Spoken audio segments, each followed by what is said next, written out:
안녕하십니까? 안녕하십니까? 잘 지내셨어요? 네. 밖에 덥죠? 네. 이 아직도 온도가 안 떨어지네, 그죠? 지금 괜찮아요? 네. 오늘 말씀 제목은 무사람의 끝이 되며 무사람을 섬기는 자가 되라입니다. 요절 마가복음 9장 35절을 읽어볼까요?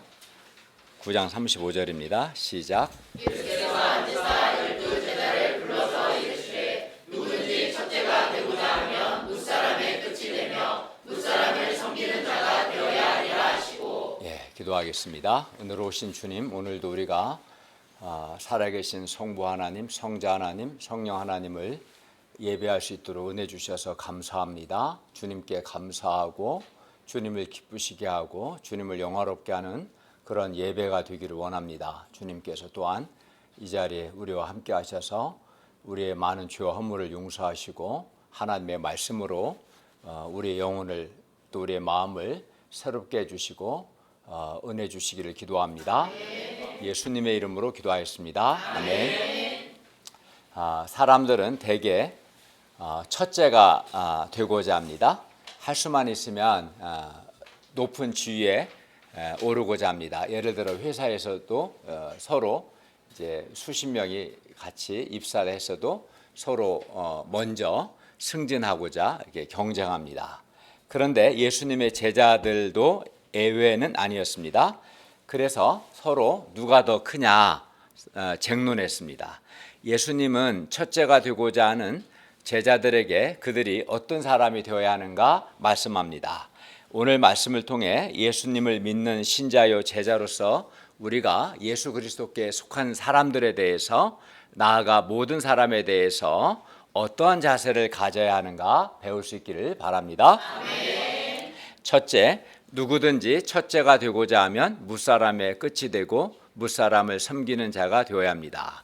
30에서 37절 말씀입니다. 먼저 30절을 보십시오. 예수님께서 그곳을 떠나 갈릴리 가운데로 지날새 아무에게도 알리고자 아니하셨습니다. 그 이유가 뭡니까? 31절을 보십시오. 이는 예수님께서 제자들을 가르치시며 또 인자가 사람들의 손에 넘겨져 죽임을 당하고 죽은 지 3일 만에 살아나리라는 것을 말씀하셨기 때문입니다. 즉 예수님의 그 십자가의 죽음을 앞두시고 예수님께서 제자들을 집중적으로 가르치시되 특별히 예수님의 십자가의 죽으심과 부활에 대해서 가르치시기 위해서 아무에게도 알리지 않으셨던 것이죠. 예수님은 이렇게 반복해서 십자가의 죽으심과 부활을 제자들에게 가르치셨습니다. 그러므로 제자들은 예수님께서 사람들의 손에 넘겨져 죽임을 당하고 죽은 지 3일 만에 살아나는 것의 의미를 깨닫고 그것에 대해서 모르면 예수님께 물어봐야 했습니다. 그러나 32절을 보면 제자들은 이 말씀을 깨닫지 못하면 묻기라도 해야 했는데 묻기도 두려워했습니다. 왜냐하면 예수님께서 그들이 원하지 않는 또 그들이 부담스러워하는 말씀을 하실 것 같았기 때문이었습니다. 33절을 보십시오. 가버나움에 이르러 집에 계실 때 예수님께서 제자들에게 물으셨습니다. 너희가 길에서 서로 토론한 것이 무엇이냐? 이에 대해 제자들은 뭐라고 대답합니까? 34절을 보십시오. 제자들은 잠잠했습니다. 왜냐하면 길에서 서로 누가 더 크냐 하고 쟁론했기 때문입니다. 예수님은 지금 십자가에서 죽으시기 위해 예루살렘을 향해 가시는데 제자들은 아직도 예수님께서 이스라엘 나라를 회복하기 위해 가시는 것으로 또 예루살렘에서 지상 메시아 왕국을 세우기 위해 가시는 것으로 오해했습니다. 그리고 이런 오해에 기초해서 예수님께서 왕이 되시면 그 나라에서 예수님이 왕이 되신 나라에서 더 높은 자리에 앉고 싶었어요. 첫째가 되고 싶었던 겁니다.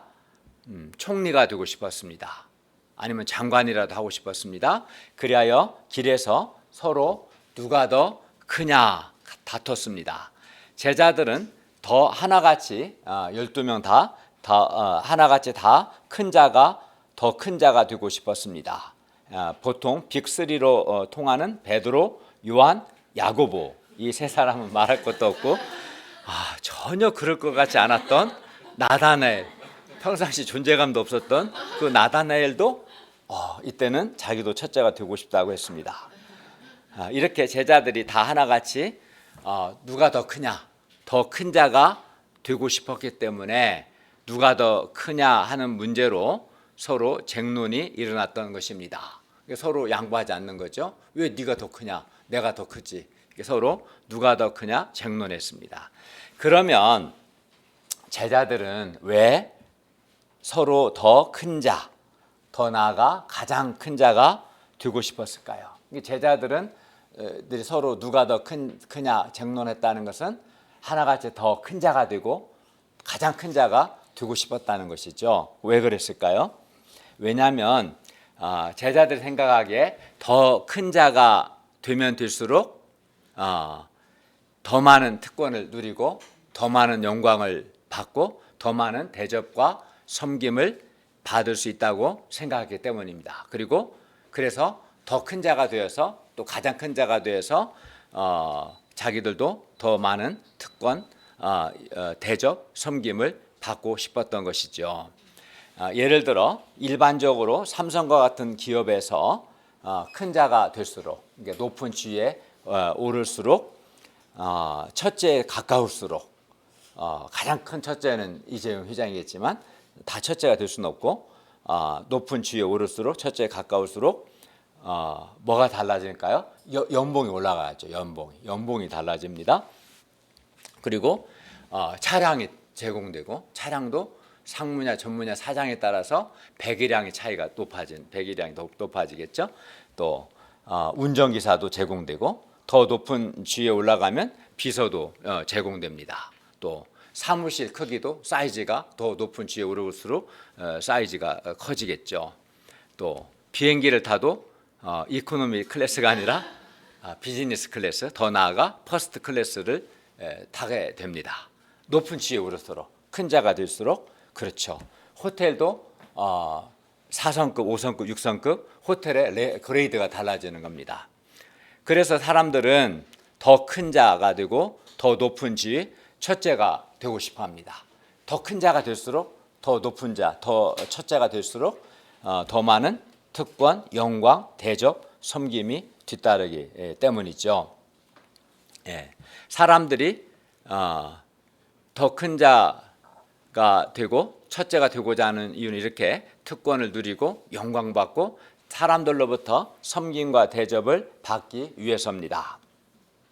그래서 더 큰 자가 되고 첫째가 되기 위해 서로 경쟁하고 치열하게 경쟁하죠.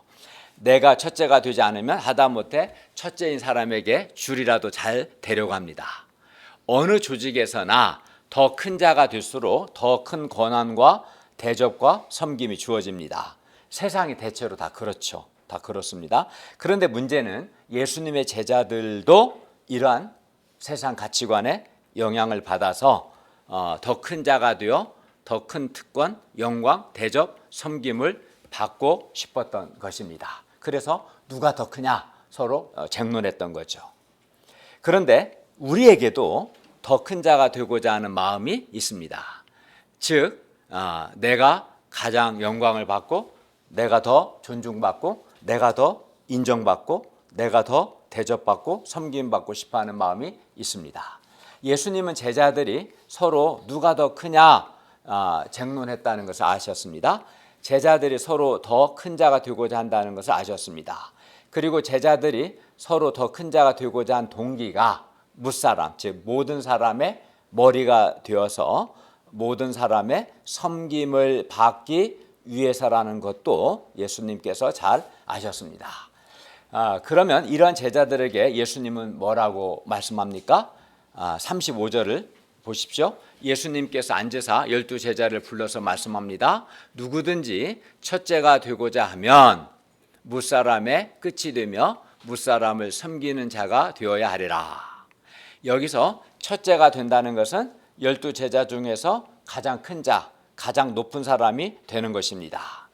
반면 무사람의 끝이, 무사람, 모든 사람의 끝이 된다는 것은 어떤 사람이 되겠어요? 가장 낮은 사람. 그 서열로 따진다면 서열이 가장 마지막인 사람이 되는 것입니다. 그리고 일반적으로 첫째에게는 가장 많은 권세와 특권과 영광, 섬김, 대접이 주어집니다. 그러나 무사람, 모든 사람의 끝에게는 끝 서열이 마지막인 사람에게는 어떤 권세도 어떤 대접도 어떤 섬김도 없습니다. 그렇죠. 무사람의 끝은 섬김, 대접을 받기는커녕 끝이니까 모든 사람을 대접하고 모든 사람을 섬겨합니다. 그렇죠. 그래서 사람들은 첫째가 되고자 하지 무사람의 끝이 되기를 원하지 않습니다. 직장에서도 자기 밑에 사람이 들어오길 바라요. 언제 신입사원이 들어오나. 그렇죠? 군대 가면 언제 그 후임병이 오나. 그 생각하는 거죠. 그게 사람들 마음이죠. 정인 한재님은 군대에 있을 때 그런 마음 없었어요? 있었어요? 없었어요? 있었죠? 야, 없었어요? 예, 그러니까 언제 내 밑에가 들어오냐. 맨 밑에가 모든 사람을 다 섬겨야 하거든요. 그게 이제 사람들의 마음이죠. 그러나 예수님은 누구든지 첫째가 되고자 하면, 더 큰 자가 되고자 하면 모든 사람의 끝이 되며 모든 사람을 섬기는 자가 되어야 한다라고 말씀하셨습니다. 제자들은 특권을 누리고 영광과 대접과 섬김을 받기 위해서 서로 더 큰 자가 되고자 했습니다. 그러나 예수님은 이러한 마음을 가진 제자들에게 모든 사람의 끝이 되고, 즉 그 모든 사람의 끝이 된다는 것은 자기를 가장 낮추는 거죠. 자기를 가장 낮추고 모든 사람을 섬기는 자가 되어야 한다고 하십니다. 첫째가 그런 마음으로 첫째가 되고자 했던 건 아니에요. 제자들이 더 큰 자가 되고자 하는 것은 모든 사람으로부터 섬김과 대접을 받기 위해서 했는데, 예수님은 제자들에게 너희가 더 큰 자가 되고 첫째가 되고자 한다면 모든 사람의 끝이 되고, 즉 가장 자기를 낮추고 모든 사람을 섬기는 자가 되어야 한다라고 말씀하셨습니다. 그러니까 예수님의 시각에서는, 예수님의 가치관으로 볼 때는 모든 사람의 끝이 되어서, 즉 자기를 낮춰서 모든 사람을 섬기는 사람이 가장 큰 자요, 첫째고 가장 위대한 사람인 것이죠. 왜냐하면 예수님께서 누구든지 첫째가 되고자 하면 모든 사람의 끝이 되고 모든 사람을 섬기는 자가 되어야 한다, 이렇게 말씀하셨잖아요. 그렇기 때문에 끝이 되고 모든 사람을 섬기는 자가 예수님의 시각에서는 첫째인 거예요. 가장 큰 자고 가장 위대한 사람이라는 거예요. 이 점에서 세상적 가치관과 예수님의 시각이 정반대인 거죠. 그죠? 이 점에서 우리도 세상과 이 점에서 우리도 예수님과 같이 달라야 합니다. 그러면 무사람의 끝이 되며 무사람을 섬긴다는 것은 구체적으로 어떻게 하는 것을 의미할까요? 예를 들어서 그러면 무사람, 즉 모든 사람의 끝이 돼야 한다고 예수님 말씀하셨어요. 그럼 모든 사람의 끝이 되기 위해서 가령 어떤 회사에서 사장이 평사원이 되는 걸 말할까요? 또는 모든 사람의 끝이 되기 위해서 상무가 과장이 되어야 하는 걸까요? 결코 그런 것은 아닙니다. 예수님 말씀한 것은 그런 의도로 말씀하신 것은 아닙니다. 여기서 무사람의 끝이 되고 무사람을 섬기는 자가 된다는 것은 그가 어떠한 직업을 가졌든 또는 어떠한 지위에 있든 직업을 바꾼다거나 지위를 바꾸라는 것이 아니라, 어떤 직업이든 어떤 사회적 지위에 있든 간에 다른 사람을 높이고 존중하기 위해서 자기를 낮추는 것, 그게 이제 끝이 되는 것이죠. 그리고 어떤 특권을 누리고 또 섬김과 대접을 받으려고 하기보다 도리어 모든 사람을, 내가 어떤 직업이든 어떤 사회적 위치에 있든 관계없이 모든 사람을 섬기기 위해서 사랑의 수고를 하고 자기 희생을 하는 것을 의미합니다. 이것이 이제 끝이 되고 모든 사람을 섬기는 것이죠. 직업을 바꾸든가 사회적 지위를 바꾸라는 게 아니라 내가 어떤 조직에 있든 어떤 직업을 가졌든 어떤 사회적 지위에 있든 관계없이 모든 사람이 끝이 된다는 것은 자기를 가장 낮추는 것이고, 왜? 모든 사람을 섬기기 위해서. 그래서 사람들로부터 영광이나 대접이나 섬김을 받으려 하기보다 모든 사람을 어떻게 섬겨요? 섬기려면 자기를 희생해야겠죠. 수고를 해야겠죠. 수고와 희생을 통해서 섬기는 자가 되어야 한다. 이런 의미로 말씀한 겁니다. 예를 들어 선생님은 선생님으로서, 회사원은 회사원으로서, 학생은 학생으로서, 그리고 부모로서, 자녀로서, 또는 아내나 남편으로서, 직장이나 학교나 교회나 가정에서 자기를 낮추고 다른 사람을 높이고 존중하는 것이 무사람의 끝이 되는 것이고, 또 다른 사람을 위해서 사랑의 수고를 하고 희생함으로 그의 필요를 채워주는 것이 그 사람을 섬기는 것입니다. 그리하여 섬김은 모든 사람을 섬기는 자가 되어야 한다고 하셨는데, 섬김은 구체적으로 섬기는 사람이나 섬김받는 사람, 섬기는 사람의 직업이나 그의 사회적인 지위에 따라 또는 섬김받는 사람의 상황에 따라서 여러 가지 형태와 모습으로 섬김은 나타날 겁니다. 예를 들어 환자에게는 어떻게 섬김이 나타나야겠어요? 환자에게는 친절을 겸비한 좋은 치료가 섬김이 되지 않을까요? 그렇죠. 그 섬기는 사람, 의사든 또는 간호사든 또는 간병인이든 그 환자가 친절하게 최고의 치료를 잘 받을 수 있도록 돕는 것이 그 환자에게는 최고의 섬김이 될 겁니다. 또는 남편이나 자녀를 위해서 음식을 준비로 나타날 수도 있고, 아니면 남녀 차별하는 거 아니에요? 아내를 위해서 또 음식 준비할 수 있는 거고, 그죠? 네. 그러니까 가족을 위해서, 가족에게 음식이 필요할 때 사랑, 수고와 섬김을 통해 좋은 음식으로 그렇게 나타날 수 있죠. 그렇게.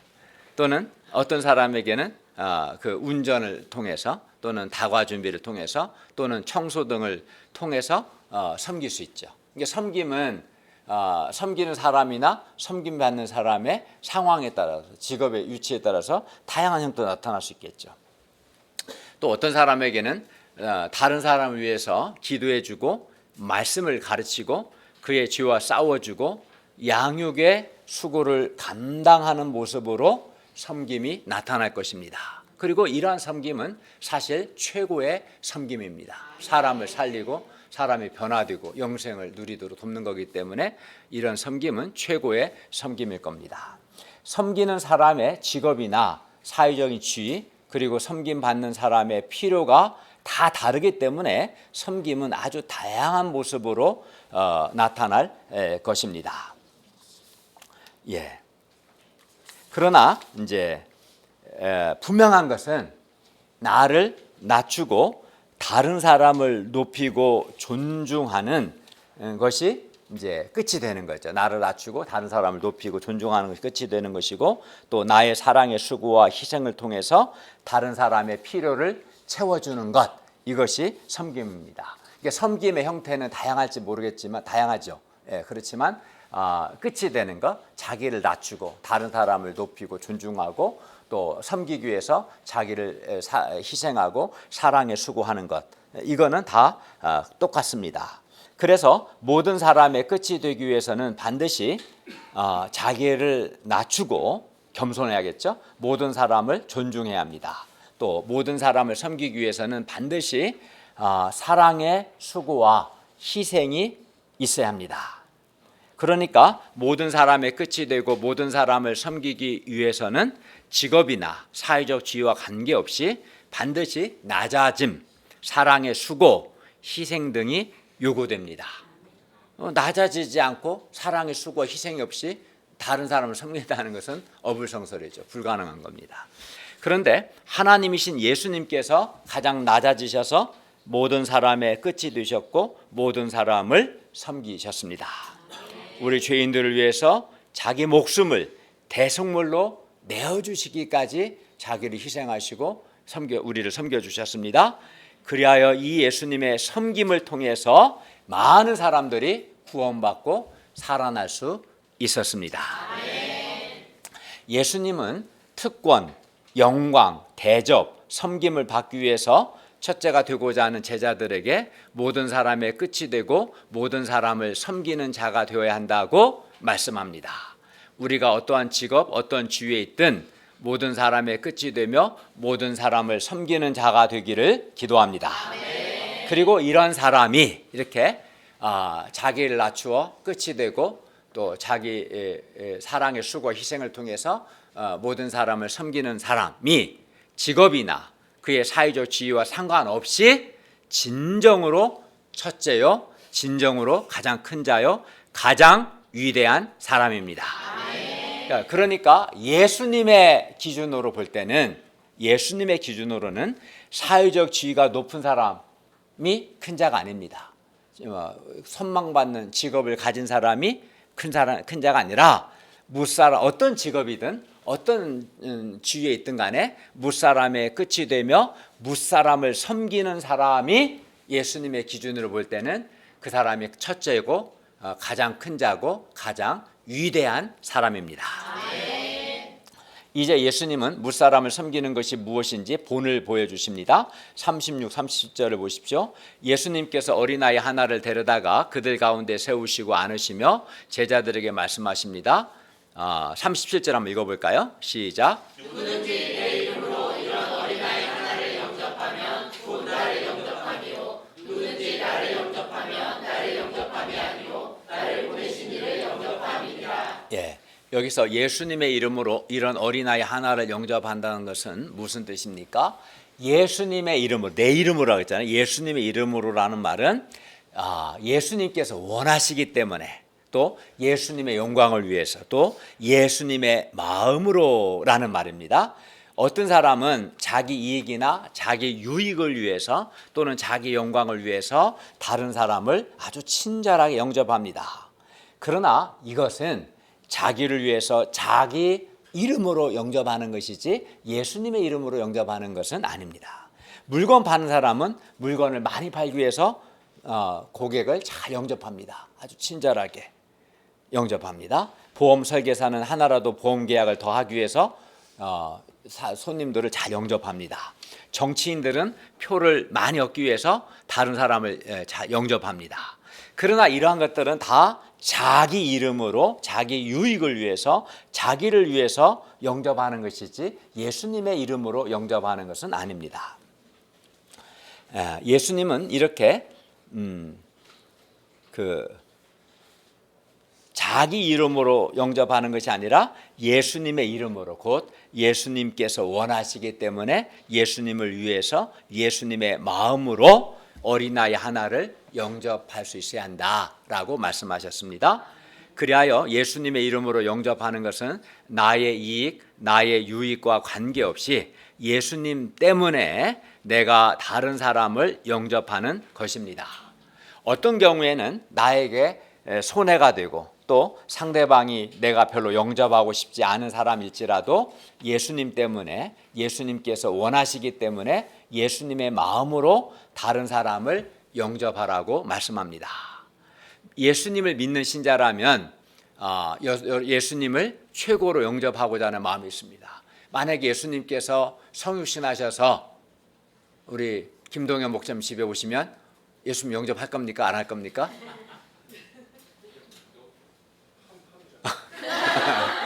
아마 최고로 영접하죠. 생각해 보세요. 한나라의 대통령이 방문해도 아마 최고로 영접할 겁니다. 그런데 하나님이신 예수님께서 자기 목숨을 내어서 나를 구원해 주시. 예수님이 나에게 오시면 당연히 영접할 때 어떻게 영접하겠어요? 아마 저 같으면 내가 할 수 있는 최고로 영접할 것 같아요. 최고의 음식과 최고의 모든 걸 다해서. 그렇지 않을까요? 우리에게 예수 믿는 신자라면 당연히 예수님을 영접하되 최고로 영접하고자 하는 마음이 다 있어요. 그런데 예수님은 이렇게 예수님의 이름으로 어린아이 하나를 영접하면 그것이 바로 예수님을 영접하는 것이다. 그리고 예수님을 영접하면 예수님을 보내신 성부 하나님을 영접하는 것이라고 말씀합니다. 그러니까 우리가 예수님의 이름으로 어린아이 하나를 영접하는 것이 예수님을 영접하는 거예요. 예수님이 그걸로 동일하게 보겠다는 거예요. 예. 저는 우리 이제 선혜가 미국 할 텐데 선혜를 영접하는 것이 바로 나를 영접하는 걸로 생각합니다. 정말로. 뭐 나를 직접 해줄 수는 없잖아요. 그죠? 똑같은 거예요. 그런 마음인 거죠. 그러니까 우리가 예수님의 이름으로 어린아이 하나를 영접하는 것이 그냥 우리는 어린아이 하나를 영접한다고 생각이 쉬운데 예수님의 이름으로 어린아이 영접하는 것이 예수님을 영접하는 것이다 라는 것을 알아야 합니다. 예수님 당시 어린아이는 환영받지 못한 존재, 사람 수를 셀 때도 수에 들지 않는 그런 존재로 여겨졌어요. 당시에는. 그만큼 예수님 당시에는 어린아이는 하찮은 존재, 보잘것없는 존재, 중요하지 않은 존재를 가리켰습니다. 그래서 예수님께서 말씀하신 이런 어린아이는 중요하지 않은 사람, 하찮은 사람, 보잘것없는 사람, 그래서 그 사회에서 무시하기 쉬운 그런 사람을 의미했습니다. 예.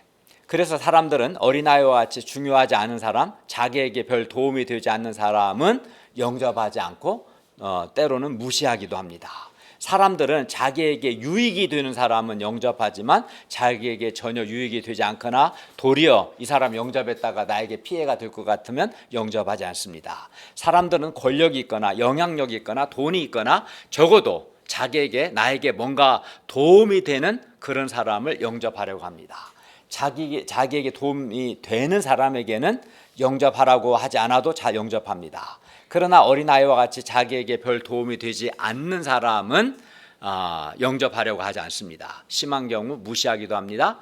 그러나 예수님은 다릅니다. 이 점에서도 예수님 또 다르죠. 예수님은 어린아이 하나를 데려다가 자기 팔로 안으셨습니다. 이는 예수님께서 가장 힘없고 가장 존중받지 못하고 가장 하찮은 사람을 영접하신 것을 의미합니다. 실제 예수님은 그 세리들, 창기들 모든 사람을 다 영접하셨죠. 그리고 이렇게 예수님의 이름으로, 즉 예수님께서 원하시기 때문에 예수님을 위해서 예수님의 마음으로 어린아이 하나를 영접하면 그것이 곧 예수님을 영접하는 것입니다. 그리고 예수님을 영접하면 그것은 곧 하나님을 영접하는 것입니다. 그리고 그런 사람이 하나님에 의해 그도 영접을 받게 됩니다. 반면 우리가 어린아이와 같이 중요하지 않고 하찮아 보이는 사람을 영접하지 않는다면 그것은 바로 예수님을 영접하지 않는 것, 곧 예수님을 배척하는 것과 같습니다. 어린아이 하나로 끝나는 게 아닙니다. 예수님을 배척하는 겁니다. 그러므로 우리가 어린아이와 같이 중요하지 않고 나에게 도움이 되지 않는 사람들일지라도 예수님의 이름으로 영접할 수 있기를 바랍니다. 아멘. 그리고 무사람의 끝이 되고 모든 사람을 섬기는 사람이 되기를 기도합니다. 아멘. 둘째, 우리는 예수 그리스도께 속한 사람들을 영접해야 합니다. 38절에서 41절 말씀입니다. 38절 한번 읽어볼까요? 시작.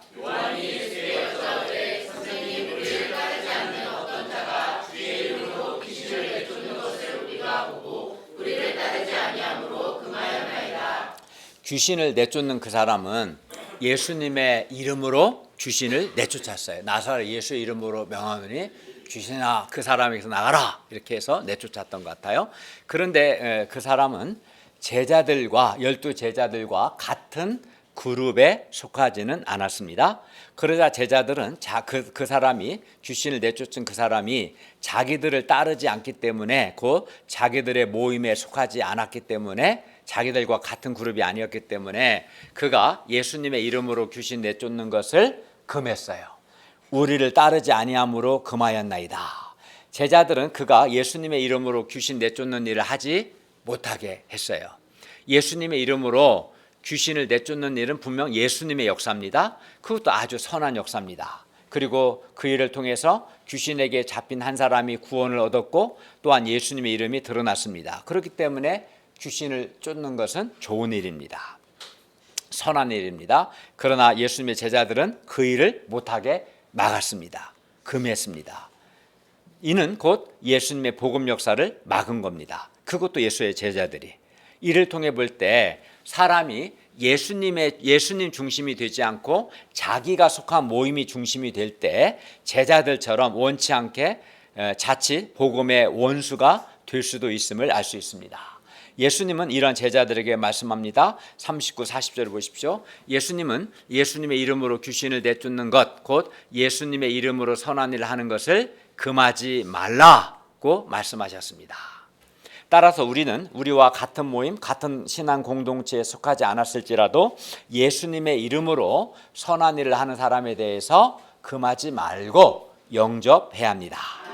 그러니까 우리 중심이 되면 안 되고 예수님 중심이 되어야 합니다. 41절을 읽겠습니다. 시작. 누구든지 너희가 그리스도에게 속한 자라 하여 물 한 그릇이라도 주면 그가 진실로 너희에게 이르노니 그가 결코 상을 잃지 않으리라. 우리가 예수 그리스도에게 속한 자라고 해서 물 한 그릇이라도 대접을 하면 그 사람은 결코 상을 잃지 않을 것입니다. 왜냐하면 예수 그리스도께 속한 사람을 대접하는 것이 또 예수님을 대접하는 것과 같은 거거든요. 그래서 결코 상을 잃지 않을 겁니다. 예수 그리스도께 속한 사람을 잘 영접하고 잘 대접하는 사람은 반드시 상을 받습니다. 그러므로 우리가 예수 그리스도께 속한 사람들을 영접할 뿐만 아니라 잘 대접할 수 있기를 바랍니다. 그리하여 하나님의 상을 받을 수 있기를 기도합니다. 셋째, 너희 속에 소금을 두고 서로 화목하라. 42에서 50절 말씀입니다. 42절을 읽겠습니다. 시작. 또 누구든지 나를 믿는 이 작은 자들 중 하나라도 실족하게 하면 차라리 연자의 뿔이 그 목에 매어 바다에 던져지는 것이 나으리라. 여기서 나를 믿는 이 작은 자들 중 하나는 어린아이처럼 중요하지 않거나 아주 하찮은 사람, 무시하기 쉬운 사람을 가리킵니다. 그리고 여기서 실족하게 한다는 것은 상대방이 죄를 짓게 하는 것 또는 믿음을 잃어버리게 하는 것 또는 신앙에 대해서 회의를 갖게 하거나 또는 하나님께 대한 영적 소원을 잃어버리게 하는 것 등을 의미합니다. 이런 것들이 이제 다른 사람을 실족하게 하는 것입니다. 어떻게 보면 하찮은 사람, 있어도 그만 없어도 그만인 한 사람을 실족시키는 것을 중요하지 않게 생각할 수 있습니다. 뭐 그럴 수 있지 뭐. 말하다 보면 그럴 수 있지 뭐. 이렇게 생각할 수 있을 겁니다. 그러나 예수님을 믿는 사람, 믿는 작은 자들 중 하나라도 실족하게 하면 차라리 연자 맷돌이 그 목에 실족하게 하는 사람의 목에 매여서 바다에 던져지는 것이 낫습니다. 여기서 예수님께서 여러분 맷돌을 본 적 있어요? 어려서 시골에 사는 사람은 맷돌이 보통 이만해갖고 콩 같은 거 지금 믹서기로 갈잖아요. 옛날에는 그 돌이 두 개 무겁죠, 엄청나게 무겁죠. 요만한 돌을 사이에다가 맷돌을 갈아서 콩 같은 거 가는 거거든요. 저는 어머니를 도와서 많이 해봤어요. 맷돌 가는 거. 보통 맷돌 엄청 그 목에 매면 박태환도 죽습니다. 목에 맷돌 매고 바다에 들어가면 수영할 수 없어요. 그냥 그 자를 바로 직사하는 거예요. 익사하는 겁니다. 그런데 예수님은 보통 맷돌도 아니고 연자 맷돌이라고 말씀합니다. 연자 맷돌은 사람이 돌리는 게 아니라 이렇게 커요. 엄청 크기 때문에 사람이 돌리는 게 아니라 소가 돌려. 우리나라에서는 유대에서는 당나귀가 돌렸다고 합니다. 그러니까 연자 맷돌은 보통 맷돌의 몇 배가 크죠. 아주 커다란 돌입니다. 연자 맷돌을 목에 매어 바다에 던져지면 바로 죽습니다. 익사합니다. 이는 근데 다른 사람을 실족하게 하는 것은 차라리 그 사람이 실족시키는 대신에 그 목에 연자 맷돌을 메고 바다에 던져지는 게 더 낫다. 이렇게 말씀한 거예요. 이는 예수님을 믿는 한 사람을 실족하게 하는 것이 그만큼 큰 죄라는 뜻입니다. 그러므로 우리는 나의 말과 내 행동을 통해서 다른 사람을 실족시키지 않도록 매우 주의해야 합니다. 특히 하나님과 주님의 교회에 대해서 또는 교회의 지도자나 목자님들에 대해서 불신앙적이고 부정적인 말, 인간적이고 비판적인 말, 불평의 말을 하게 되면 그 말을 듣는 사람이 지금 믿음이 약한 사람일수록 실족하게 돼요. 예를 들어 불신앙적이고 부정적인 말, 인간적이고 비판적인 말, 불평의 말을 듣게 되면 신앙을 잃거나 신앙적인 회의에 빠지거나 믿음으로 사는 것에 대해서 부정적인 생각을 하거나 또는 하나님께 대한 영적 소원을 잃어버리게 됩니다. 그리고 이것이 바로 실족하게 되는 것입니다. 그러므로 우리는 어떤 경우에도 불신앙적이고 부정적인 말, 인간적이고 비판적인 말을 함으로써 다른 사람을 실족하게 하는 죄를 짓지 않아야 합니다. 다른 사람을 실족하게 하는 것은 고의든 실수든 다른 사람의 영적인 생명을 빼앗는 중대 범죄입니다. 영적 살인입니다. 말과 행동으로 다른 사람을 실족하게 하는 것은 연자 맷돌을 목에 메고 바다에 던져져야 할 만큼 매우 잘못된 것이고 매우 악한 것입니다. 하나님께서 반드시 그 죄를 물으실 겁니다. 저는 운전할 때, 특히 골목에서 운전할 때 서행을 하며 매우 조심합니다. 어제 내가 대한목장 집에 갈 때도 그 골목이 좁고 차가 주차돼서 굉장히 조심해서 운전했습니다. 왜냐하면 저의 부주의한 운전으로 누군가를 다치게 하거나 사망에 이르게 하면 안 되기 때문입니다. 그래서 운전할 때는 주의합니다. 매우 주의하죠. 마찬가지로 우리가 운전할 때뿐만이 아니라 우리가 말을 할 때도 매우 주의해야 합니다. 우리는 나의 말과 행동으로 다른 사람을 실족하게 하는, 다른 사람이 믿음을 잃거나 신앙적인 회의에 빠지거나 하나님과 교회에 대해 부정적인 생각을 하거나 하나님께 대한 소원을 잃게 해서는 결코 안 되겠습니다. 도리어 우리가 서로 하나님께 대한 소원을 갖게 하고 믿음을 격려하는 믿음의 말, 덕을 세우는 말을 할 수 있기를 기도합니다. 42절은 다른 사람을 실족하게 하는 문제에 대한 말씀이라면 43절부터 47절은 자기를 범죄하게 하는 문제에 대한 말씀입니다. 예수님은 제자들이 자기 죄에 대해서 얼마나 엄격해야 하는가, 그리고 영생에 들어가기를 얼마나 사모해야 하는가를 말씀합니다. 43절에서 48절을 보십시오. 43절에 8절입니다. 43절 상반절입니다. 만일 너의 손이 너를 범죄하게 하거든 찍어버리라. 여기서 찍어버리라는 것은 그만큼 철저하게 죄와 싸우고 회개하라는 뜻입니다. 그만큼 우리는 죄 짓는 것에 대해서 심각하게 생각해야 합니다. 왜 그렇습니까? 장애인으로 영생에 들어가는 것이 두 손 가지고 지옥 곧 꺼지지 않는 불에 들어가는 것보다 더 낫기 때문입니다. 45절을 보십시오. 만일 너의 발이 너를 범죄하게 하거든 찍어버리라. 다리 저는 자로 영생에 들어가는 것이 두 발 가지고 지옥에 던져지는 것보다 나으니라. 47절을 보십시오. 만일 눈이 범죄하게 하거든 빼버리라. 왜냐하면 한 눈으로 하나님 나라에 들어가는 것이 두 눈을 가지고 지옥에 던져지는 것보다 낫기 때문입니다. 그러면 지옥은 어떤 곳입니까? 48절을 보십시오. 한번 읽어볼까요? 시작. 거기에서는 구더기도 죽지 않고 불도 꺼지지 아니하느니라. 지옥은 구더기도 죽지 않고 불도 꺼지지 않기 때문에 누가 불을 끌 수가 없어요. 불이 꺼지지 않기 때문에 계속해서 고통을 줍니다. 불이 꺼지지 않고 계속 그 지옥에 있는 그 사람에게 고통을 주는 고통의 장소입니다. 얼마나 끔찍합니까? 이 불이 꺼지면 좋을 텐데 영원히 밤낮으로 꺼지지 않는 불 속에서 고통을 받는 곳이 바로 지옥입니다. 49절을 보십시오. 사람마다 불로서 소금치듯 함을 받아야 합니다. 구약시대 때 하나님께 드려진 소제물은 곡물을 드리는 제물이었는데요. 소제물은 부패를 방지하고 신선함을 유지하기 위해서 반드시 소금을 쳐야 했습니다.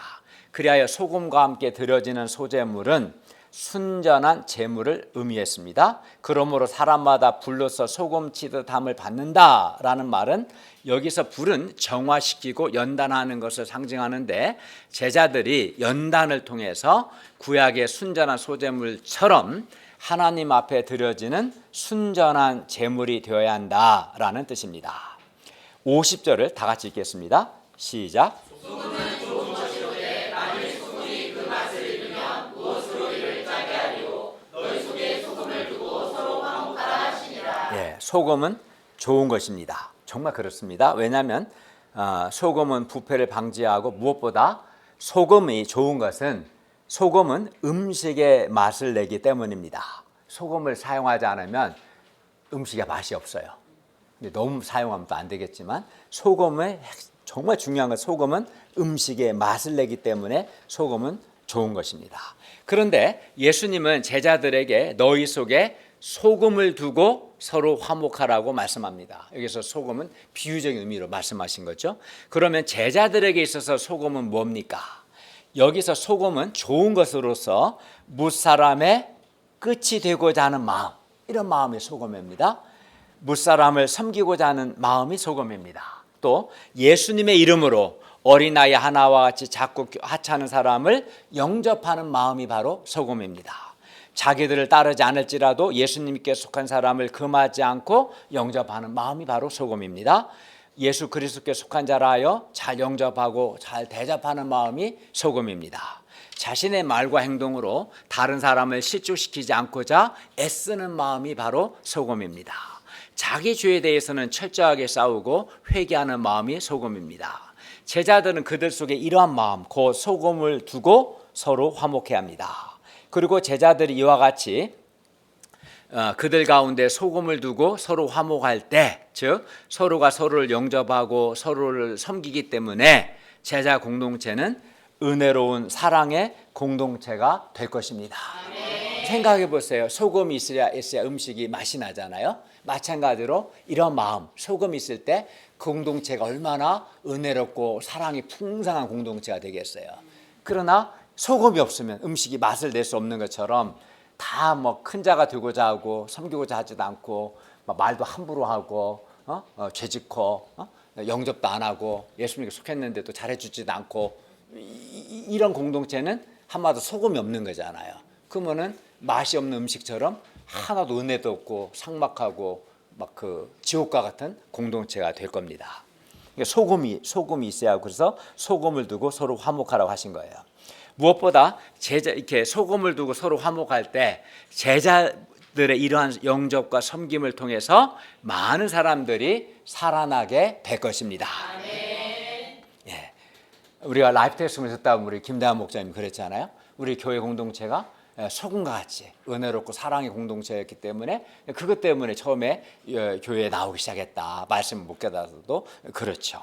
그러면 우리도 우리 속에 소금을 두고 서로 화목해야 합니다. 예를 들어 우리가 우리 교회 공동체 안에서 모든 사람의 끝이 되고자 하고 모든 사람을 섬기고자 하는 사람이 되어야 합니다.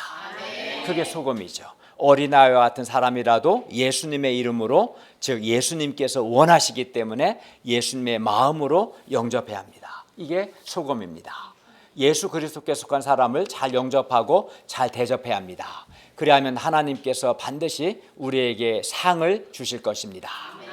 그러나 어떤 경우에도 나의 말과 행동으로 다른 사람을 실족하게 하는 죄를 짓지 않도록 주의해야 합니다. 이게 소금입니다. 반면 자기 죄에 대해서는 철저히 죄와 싸우고 자기 죄를 회개합니다. 이것이 소금입니다. 그렇게 할 때 우리 교회 공동체는 은혜롭고 사랑이 풍성한 맛깔나는 공동체가 될 것입니다. 저는 여러분이 소금이 되기를 간절히 바랍니다. 결론입니다. 우리가 낮아지기 싫고 수고하고 희생하기 싫어하는 교만과 이기심을 회개하고 무사람의 끝이 되며 무사람을 섬기기를 기도합니다. 어린아이와 같이 작고 하찮아 보이는 사람일지라도 예수님의 이름으로 영접할 수 있기를 기도합니다. 우리와 같은 모임이 아닐지라도 예수님의 이름으로 일하는 사람들을 영접하고 같이 협력할 수 있기를 바랍니다. 예수 그리스도에 속한 사람을 잘 대접할 수 있기를 바랍니다. 그것이 예수님을 대접하는 것입니다. 또 나의 말과 행동으로 다른 사람을 실족하게 하는 죄를 짓지 않기를 바랍니다. 그리고 우리 가운데 이러한 소금, 특히 무사람의 끝이 되며 무사람을 섬기고자 하는 마음을 두고 서로 화목할 수 있기를 기도합니다. 기도하겠습니다. 은혜로우신 주님, 오늘 말씀을 통해서 예수 믿는 우리가 다른 사람들에 대해서, 모든 사람에 대해서 어떤 사람이 되어야 하는가 가르쳐 주셔서 감사합니다. 무엇보다 우리가 자기를 낮추고 낮춤으로 모든 사람의 끝이 되고 또 사랑의 수고와 희생을 통해 모든 사람을 섬기는 사람이 되게 해주시고 또 우리 교회 공동체 가운데 이러한 마음 또 예수님께 속한 사람을 잘 대접하는 마음 또 다른 사람을 실족시키지 않고자 애쓰는 이러한 마음을 두고 서로 화목함으로 우리 교회 공동체가 은혜롭고 사랑이 풍성한 공동체가 되고 많은 사람들이 살아나고 은혜 받을 수 있도록 도와주시옵소서. 예수님의 이름으로 기도하였습니다. 아멘.